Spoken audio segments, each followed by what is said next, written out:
ഈ ഒരു question mensuration എന്ന് പറയുന്ന ടോപ്പിക്കിനെ ബേസ് ചെയ്തിട്ട് MTS ചോദിച്ച ക്വസ്റ്റ്യൻ ആണ്. ഇതിനകത്ത് 9 ടൈംസ് ഏരിയ ഓഫ് സർക്കിൾ, സർക്കിളിന്റെ ഏരിയയുടെ 9 ടൈംസ്, സർക്കിളിന്റെ ഏരിയ എന്ന് പറയുമ്പോൾ പൈ ആർ സ്ക്വയർ ആണെന്നറിയാം, പൈ ആർ സ്ക്വയർ.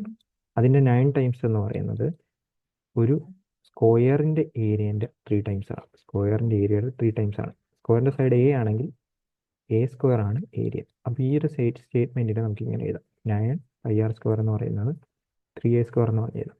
ഇതിൽ നിന്ന് ആർ സ്ക്വയർ ബൈ എ സ്ക്വയറിന്റെ റേഷ്യോ കണ്ടുപിടിച്ച് കഴിഞ്ഞാൽ 3/9 പൈ എന്ന് പറഞ്ഞു കിട്ടും. ഇതും കട്ട് ചെയ്ത് പോയി 3 വന്നു.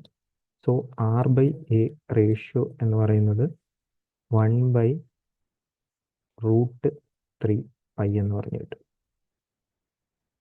Okay, what is the ratio of diameter of circle to diagonal of square? സർക്കിളിന്റെ ഡയമീറ്റർ എന്ന് പറയുമ്പോൾ 2 ടൈംസ് റേഡിയസ് ആണ്, അപ്പോൾ × 2. അതുപോലെ തന്നെ ഡയഗണൽ ഓഫ് സ്ക്വയർ എന്ന് പറയുമ്പോൾ √2a ആണ്, അപ്പോൾ ഇവിടെ × √2. ഇത് തമ്മിൽ കട്ട് ചെയ്ത് പോയിട്ട് √2 ഇവിടെ വരും. സോ ഈ ഒരു ക്വസ്റ്റ്യൻ്റെ ഫൈനൽ ആൻസർ എന്ന് പറയുമ്പോൾ √2 √3 പൈ ആയിരിക്കും. ഇതായിരുന്നു ഈ ഒരു ക്വസ്റ്റ്യൻ്റെ ഫൈനൽ ആൻസർ ആയിട്ട് വന്നിരുന്നത്.